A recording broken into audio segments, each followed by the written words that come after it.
সম্মানিত সুধী, আসসালামু আলাইকুম।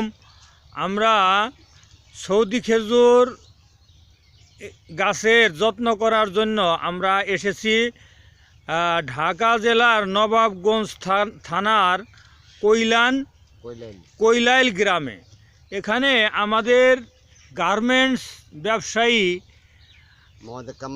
মোহাম্মদ কামাল হোসেন কিছু গাছ লাগিয়েছে। এই গাছে খেজুর ধরে না, তবে আমাদের সৌদি খেজুর নার্সারির পক্ষ থেকে আমরা গ্যারান্টি দেই যে আমরা গাছে খেজুর ধরায় দিব। নারায়ণগঞ্জে আমরা এরকম গাছে খেজুর ধরতো না। গত বছর প্রায় 150 কেজির মতো খেজুর ধরেছে। আমরা একটা ওখানে কাজ করছি। এই যে আমাদের লোকজন সৌদি খেজুর নার্সারির পক্ষ থেকে বিভিন্ন ধরনের মেডিসিন, গাছের গোড়ায় সার প্রয়োগ করতেছে। এই গাছের সত্ত্বাধিকারী যে এই যে খেজুর গাছটা, এই যে অনেক বড় খেজুর গাছ, এই যে, ঠিক আছে। এখানে অনেক মনোরম পরিবেশ, চারদিকে পুকুর। এই কামাল ভাইয়ের বিরাট একটা বাগান বাড়ির মতো। ওনার ভগ্নিপতি আবু ইসহাক সাহেব, এই তার কাছে আমি কিছু জিজ্ঞাসা করছি। দুলাভাই, জি বলুন। আচ্ছা, এই খেজুর গাছ কয় বছর আগে রোপণ করেছেন এখানে? 8 বছর। ও, এখানে কি এই খেজুর ধরে?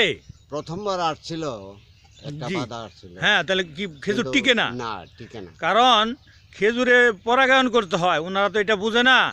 আমরা সৌদি খেজুর নার্সারির কাছ পক্ষ থেকে এটা পরাগায়ন করাই দেব। পরাগায়ন করার পরে যদি এই খেজুর ধরে, তাহলে আপনাদের অনুভূতি কি হবে? খুবই ভালো হবে, আমি আরো প্রচার করতে পারবো। হ্যাঁ, সৌদি খেজুর নার্সারি কি ধন্যবাদ জানাবেন।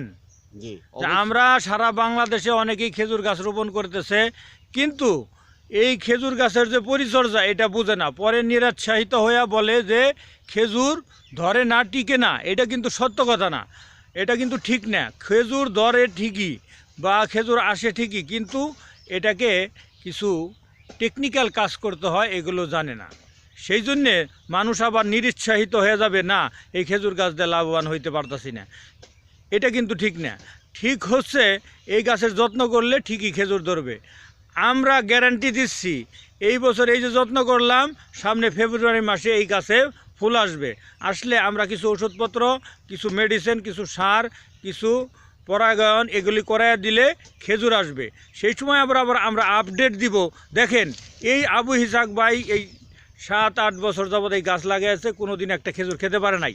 কিন্তু ইনশাআল্লাহ আমরা এবার এই গাছে খেজুর ধরার জন্য আমরা চেষ্টা করব, ইনশাআল্লাহ ধরবে।